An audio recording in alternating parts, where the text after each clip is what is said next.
anong mensahe ang kailangang marinig ng mga Scorpio sa period na to? Pwedeng nangyari na itong magiging reading o mangyayari pa lang. Kung hindi man para sa inyo itong magiging reading, di baka para sa someone na malapit sa inyo o sa someone na kakilala nyo mismo. Baka may lumabas na gender, mamaya gawin nyo na lang energy. Masculine at feminine energy. Pwede rin naman na huwag nyo nang pansinin. Ang gender, hindi ko masasabi kung anong magiging reading, kung positive ba o negative. Depende sa kung anong mapipick up kong energy. Walang masama kung paano rin ang sun, moon at rising sign, kasi baka alin man sa mga yan ay mag-resonate na sa sitwasyon nyo.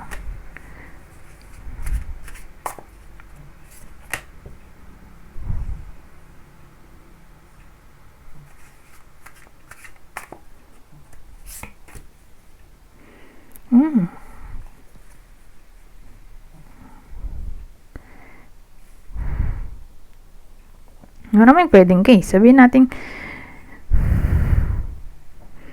ang gusto ng iba sa inyo ay justice, karma. Posible dito. Lalo nandito tong Knight of Swords at Wheel of Fortune na posible ang implementation.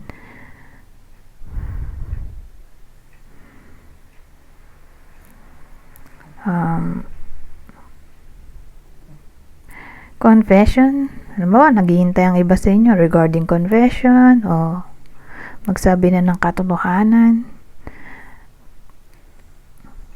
o truth. Posible naman din dito. So again, case to case basis. Sabihin din natin na hindi panig sa inyo yung kapalaran dati.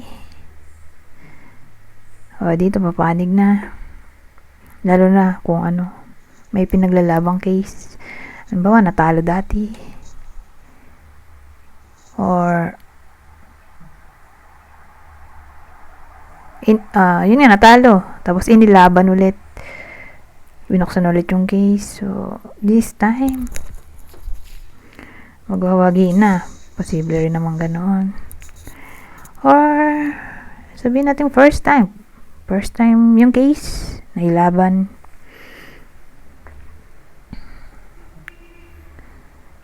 Pwede rin naman dito na magwagi. Lalo't nandito tong Knight of Swords na magaling sa debate yan, matalinong tao. So dahil sa intelligence, yun. Makukuha ang justice, o sabihin natin magaling yung abogado.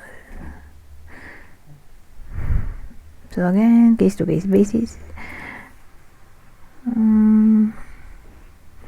So kung di man ganon, halimbawa wala talagang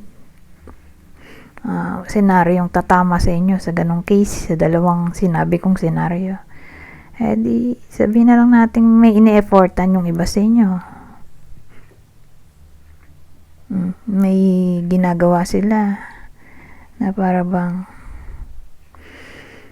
nag-expect sila na ng reward, award o provision sa hard work nila.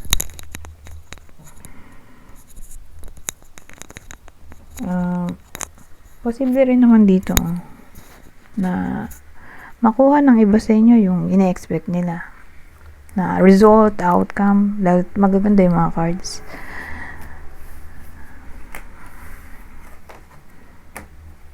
Anyways, dito tayo sa susunod. Ang masasabi nito.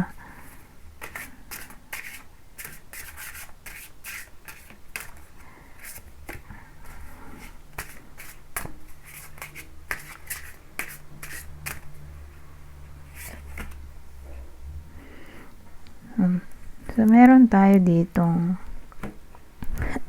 excuse me, 5 of Hearts at Queen of Hearts, 5 of Cups, 5 of Hearts. Well, ang dating sa akin, may someone na maaring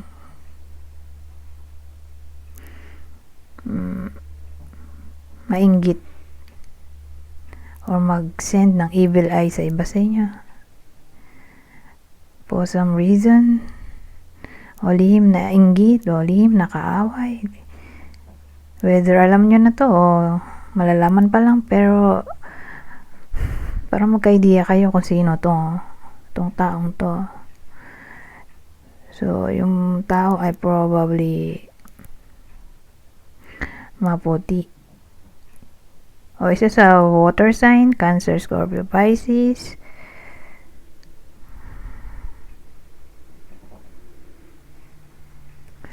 O baka nanay na siya.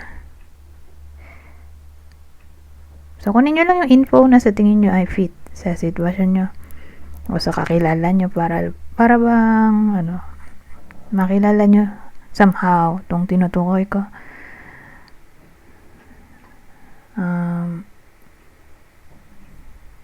Pwede rin hindi itim buhok niya, papakulay siya ng buhok.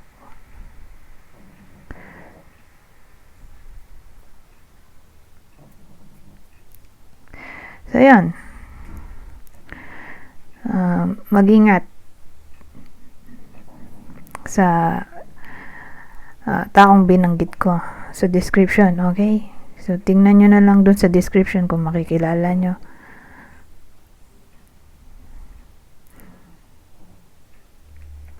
So kung makilala nyo, edi iwasan na, kasi malaki yung inggit or galit or nagsisend siya ng hex or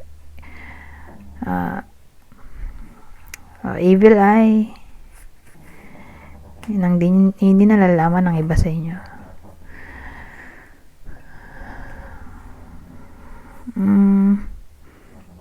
Ito pang masasabi nito.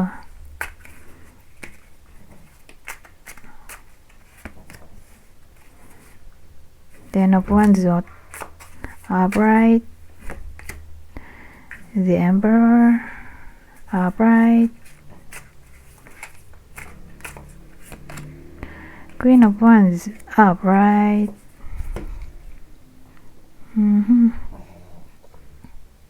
Well, maganda naman sa tingin ko tong combination, kasi ang dating sa akin, kahit na busy, magiging busy ang iba sa inyo sa period na to for some reason. So nandito kayo sa Emperor na level-headed pa rin, kumbaga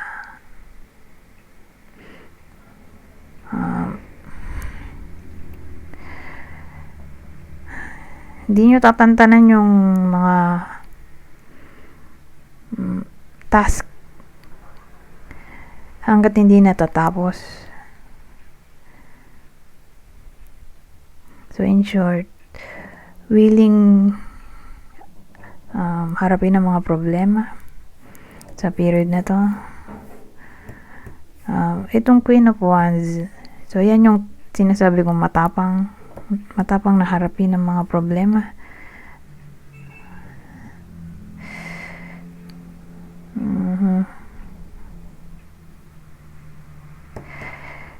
So kasi ito organized na tao. So gusto niya maayos.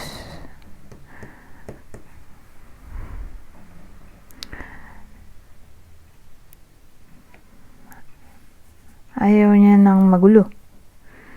So hanggat maaari, gustong matapos agad ang mga problema. Magiging matapang harapin nga yung problema. So ganyan dating. Kasi ito, may 10 of Wands tayo. Problem kasi ito in general conflict. Or kung sakaling ma-pressure man again, magiging logical yung iba sa inyo. At magiging matapang o determinado na harapin ito nga, itong possible na makaharap ng iba sa inyong conflicts or obligation, responsibilities. So depende. Or sabihin natin kahit na maging busy ang iba sa inyo. Hindi pa rin mukhang haggard dahil nandito tong Queen of Wands na may poise pa rin, ganun. Anyways, punta tayo dito sa huling deck. Ang huling deck natin na ito. Ano bang masasabi nito?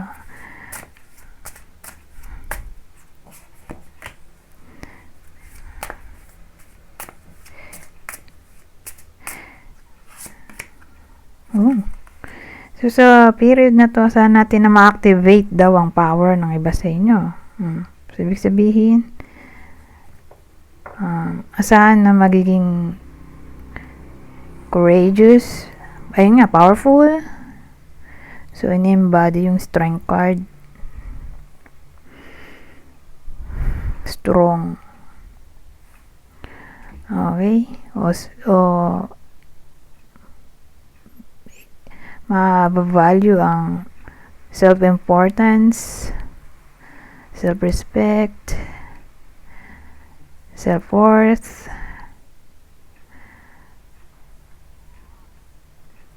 at magiging somewhat authoritative or may pagka-leader, ganyan dating. Parang gustong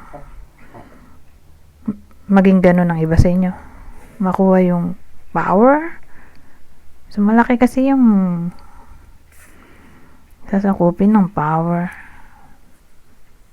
So, malamang-lamang power sa ibang tao. Yung magiging angat siya. Kasi ito ay pwede rin card ng ambition, control, order, structure. Nagmukha na siyang parang emperor. Anyways, hanggang dito na lang. Goodbye for now.